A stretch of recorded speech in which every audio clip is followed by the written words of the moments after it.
This is Leadership Beyond, your community of conversation. But this is the first time in my professional career that everybody, 100% of us, are consciously aware we are engaged in the change initiative. Yeah, everything. I mean, COVID caused us all to go through change, right? At the same time, but our experiences were so different. Facing these unprecedented times in isolation is pure insanity.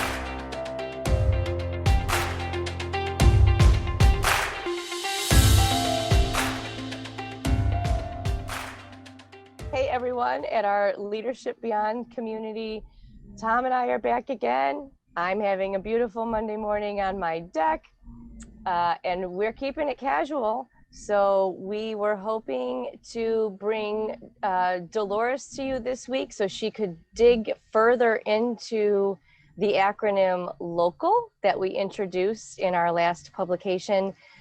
But she's doing some exciting things, and so we had a bit of a scheduling snag. So she's excited to join us, and she will. It just won't be this week. So Tom and I thought that we would just kind of get together and wing it a little bit for this week's publication and share our thoughts on the things that we're hearing that you said, and talk about some of the things that we have lined up for the future. So, Tom, where do we want to begin?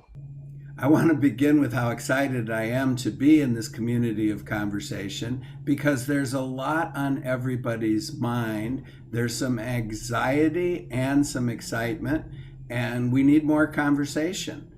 And I particularly was intrigued by two conversations that happened back to back, and both of them are right, and we're looking to have an expert panel to have the conversation more deeply. But the point is, one said, Lisa said, that the business leaders have to have a better understanding of the human resources function. And Jackie Kay said that the HR leaders need to have a better understanding of the business strategy. And if that conversation doesn't happen, they both get to be right and we get no result. So that stood out for me, is to understand what is human resources, and isn't everybody in human resources in a sense, and what does the formal function of HR, people leadership, have to do to make sure that the business objectives remain important and that the people strategy remains important.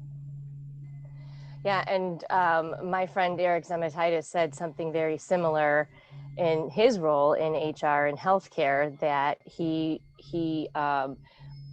wants to save the HR department, his team, and empower the people leaders to answer some of the HR matters, right? So I think that's part of the next step, and I'm excited that we're going to bring all of those folks with us to dig deeper into those conversations and to hear from them firsthand. You know, they're on the ground in their businesses doing this, and what struggles are they facing, and what things are can be done to try to get people managers closer to feeling comfortable. I don't think it's a matter of knowledge necessarily, and maybe it's some bits being a matter of knowledge, but it's having access to the right materials and feeling confident in their ability to address the questions, right? Instead of just saying, oh, I don't know, that sounds like an HR thing, we better go talk to HR.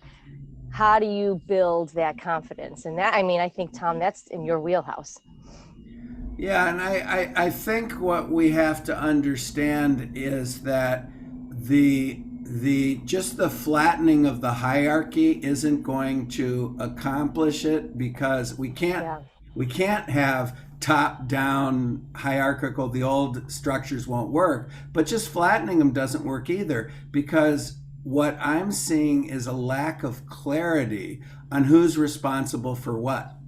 So I don't need to know if you are formally an HR person, but I need to know if you're the one talking to the people at the colleges, or whatever the particular function is. We need greater accountability, which leads to the other thing we're hearing. 100% of the leaders are concerned with how to deal with the new hybrid work reality. Yes. And its potential is unlimited, and so people are excited about it, but it's also fraught with difficulties. I'm reading article after article and hearing Hmm. from some of the people in my network that too many meetings, not enough meetings, too many this, too many, they don't really know. And you can't just take a policy. It's very easy to write a policy to say, okay, 2 days a week, done.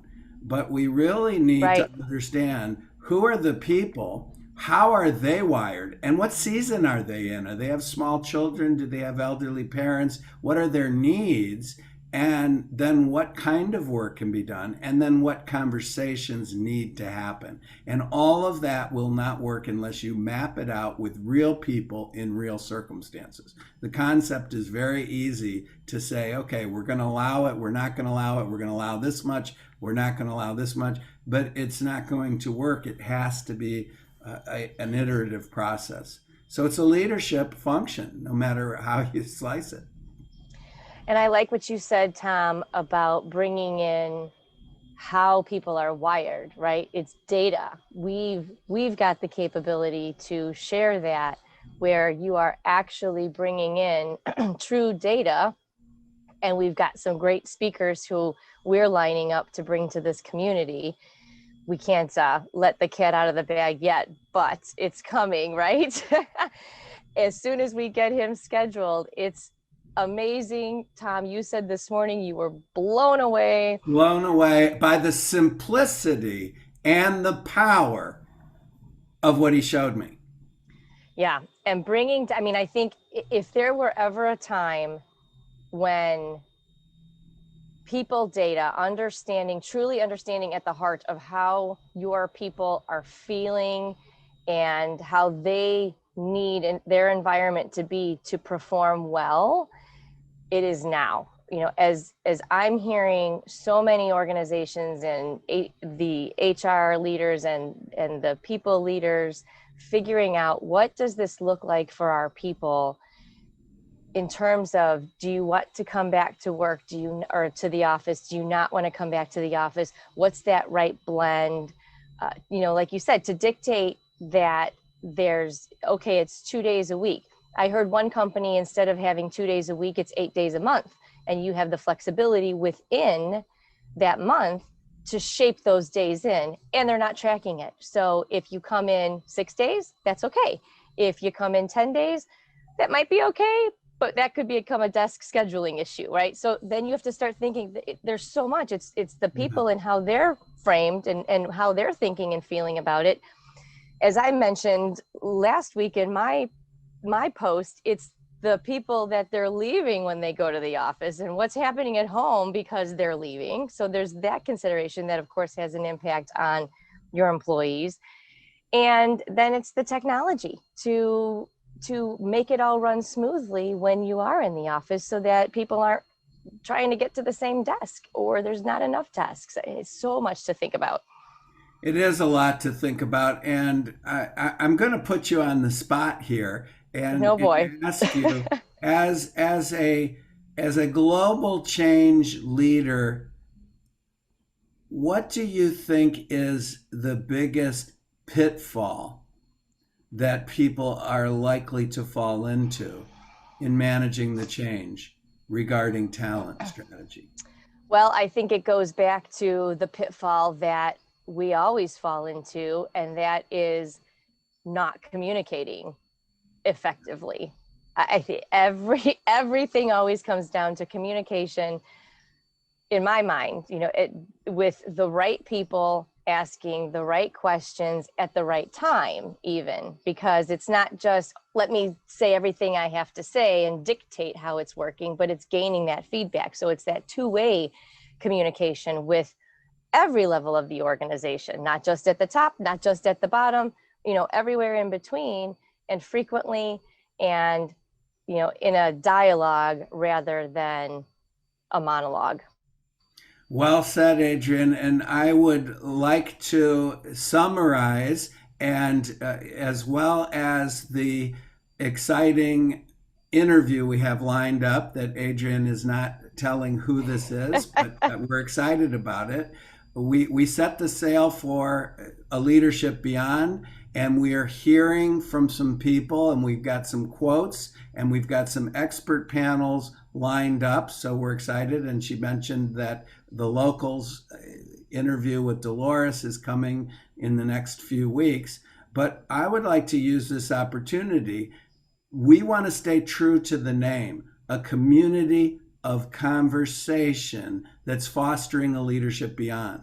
So we would love to hear from you. And what is it you'd like to talk about? Adrienne mentioned technology. We didn't get any formal responses on technology, but I'm hearing the buzz out there. We have technology which can help us to communicate across the globe, but it also can distract us and confuse us. And I was watching my wife the other day at work. She's getting pings and team meetings and Slack notifications out the door. So we'd love to hear how you are managing. There's not one platform that works for everybody, but then if you have 20 choices of platforms, we get confusing. Adrienne shows up on Slack and I show up on Teams. It's not going to work. So all of that is just to say, please join in this conversation. Tell your friends, your enemies, if you have any, to sign up, because the only thing I know is that we won't seize the opportunity that this enormous change has brought unless we stay in conversation. And we want to be in conversation with you. Yeah, very true. It's going to be an exciting August. That's for sure. We know that for sure, right? And exciting and nervous are the same physiological thing, but that's topic for another time. We'll get into that one later. Add that to the list. Thank you so much. All right. Thanks. Stay tuned, everyone. Thank you for listening to the Leadership Beyond podcast. We hope you benefited from this conversation as much as we have. We invite you to join our community of conversation. Subscribe to our podcast on iTunes, Spotify, or wherever you listen to podcasts.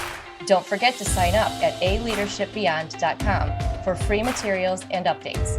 That's aleadershipbeyond.com. Join us in 2 weeks for our next episode.